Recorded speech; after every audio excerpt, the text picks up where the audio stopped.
दे दीजिए। भगवान से आज्ञा लेकर के उन्होंने कहा है कि जाओ तुम भजन करो, लेकिन निष्काम भाव से। निष्काम भाव का अर्थ क्या? कि जो भी भजन करो उसका जो भी पुण्य मिलता है उसको अर्पण मुझे करते जाना। क्यों? जवाब देगा कोई? निष्काम भाव की प्रधानता क्यों बताई गई?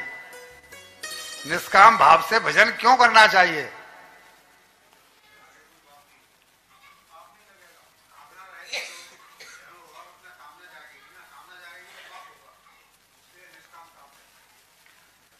नहीं, ठीक है, तुमने जवाब कहीं तक पहुंच गए हो। उसको आप ऐसे समझो कि भले ही निष्काम भक्ति में तुमने फल भी कोई ऊंचा मांगा, लेकिन उसको भोगने के लिए भी जन्म तो लेना पड़ेगा ना। कामना जगेगी पाप बनेगा इसलिए नहीं। कोई भी तुमने फल मांगा, फल भगवान ने दे दिया, क्यों? सकाम भक्ति की। भगवान की पूजा व्यर्थ जा नहीं सकती। तो जब भगवान ने वो कामना पूरी करने के लिए तुम्हें फल दे दिया, भर दे दिया, तो उसको भोगने के लिए तुम्हें जन्म लेना पड़ेगा, नहीं लेना पड़ेगा? और निष्काम भक्ति का फल एक ही है कि भगवान से अपने आप में ले। तो तुम कोई कामना मत करना, निष्काम भाव से भक्ति करो। और मैं आज्ञा देता हूं कि तुम जाकर के मेरी। जब ये चले गए तो अब देवहूति को पछतावा। थोड़ी देर पहले मैंने आपको सुनाया था कि पत्नी देवहूति इस बात को लेकर खुश थी कि ये व्यक्ति भोगी नहीं है, ये व्यक्ति योगी है, ये अपने साथ मेरा भी उद्धार कर देगा। लेकिन इतने बीच में जो साल निकले उसमें कभी देवहूति की तरफ से प्रयास हुआ है? गिव एंड टेक का फॉर्मूला है, एक हाथ से ताली बज नहीं सकती। अगर पति इतना समर्थ है तो पत्नी को भी तो उससे ज्ञान पाने के लिए कोई प्रयास तो करना पड़ेगा, उसके सम्मुख तो होना पड़ेगा। ये नहीं हुई क्योंकि वो, मैंने बताया कि विषय भोग विहार इनका बहुत लंबा छोड़ा हुआ है और ये भटक गई। परिणाम क्या हुआ कि जब ये चले गए पतिदेव, तो ये पहुंची कपिल देव के पास और फिर कहती है भगवान मैं तो धोखे में रह गई। क्यों? पर आपके पिताजी जो कि मुक्ति देने में समर्थ थे, ऐसा समर्थ पति पाकर के भी मैंने और उनसे कभी अपनी मुक्ति की कामना तो की ही नहीं। जय हो, जय हो। मैं तो भोगों में फंसी रह गई, अब मेरा क्या होगा? ये ख्याल आता है, लेकिन चूक उठती है, लेकिन तब तक समय निकल चुका होता है, बात बहुत आगे निकल जाती है। और अब ये कह रही हैं कि भोगा न भुक्ता भयवेव भुक्ता तपो न तप्तम वयमेव तप्ता कालो न मातो वयमेव माता तृष्णा न जीर्णा वयमेव जीर्णा। मुझे तो ऐसा लगता है कि भोगों ने मुझे भोग लिया, मैंने भोगों को। गणेश जी ये फूले फूले थे ना 20-25 साल की उम्र में, पिचक गए। तो भोगों ने हमको भोगा कि हमने भोगों को भोगा? भोगों ने हमको भोग लिया। आगे कहती हैं तपोन तपता, हमने उसको नहीं तपाया भोगों को, भोगों ने हमको तपा दिया। जीर्णा, तृष्णा जीर्ण नहीं हुई और हम जीर्ण शीर्ण हो गए, शरीर हो गया। मैं तो इस स्थिति को पहुंच गई, अब मैं क्या करूं?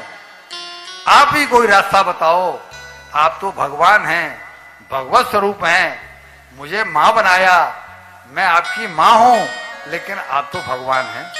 मैं भटकी हूं, आप तो समर्थ हैं, कुछ ऐसा करिए जो मेरा उद्धार हो जाए, मेरा कल्याण करके जाओ बेटा।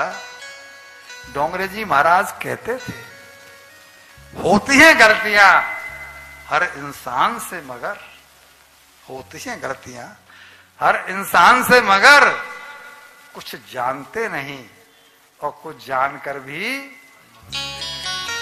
तो हम किन में से हैं? ऐसा, या तो ऐसे करोगे जानते हैं मानते नहीं, या जानते हैं मानते, तो ऐसे ऐसे कहो जाने। अच्छा कोई इनसे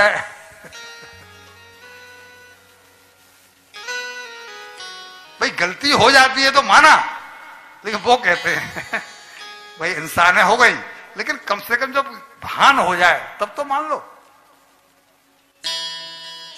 हम लोग भी, आपने स्वीकार किया कि हम लोग भी उन्हीं में से। इन्होंने अपनी भूल को पहचान लिया तो समाधान भी। हम अगर अपनी भूल को पहचान ले तो समाधान कहीं करने के लिए जाना है क्यों साहब? बस अपनी भूल को सुधार लेना है। भूल को सुधारते ही हम उस काम में लग जाएंगे जिसके लिए आए थे। तो भगवान भी वही कह रहे हैं कि मां, मैं तो कब से तुम्हारे आने का इंतजार। लेकिन जीव का स्वभाव है कि सारी दुनिया के भोग भी अकेले जीव को मिल जाए तो भी उसका कभी पेट भरता। मां, कब से इंतजार कर रहा हूं कि आपकी कभी मन भरने जैसी स्थिति हो जाए, आप मेरे पास आए और मैं आपको ज्ञान दूं, वरना मेरे यहां रुकने का प्रयोजन और क्या था। मैंने आपको मां के रूप में चुना, लेकिन आपका कभी ध्यान हुआ ही नहीं इस ओर जाने का।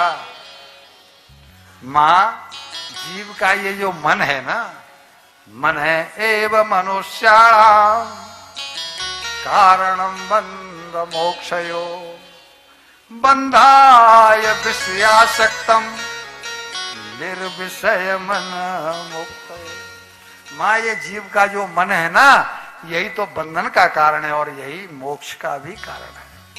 मोक्ष भी होगा तो इस मन की सहायता से होगा, और जीव अगर संसार में फंस रहा है, बंधन में बंध रहा है, तो भी मन के कारण ही उसकी ये दुर्गति हो रही है।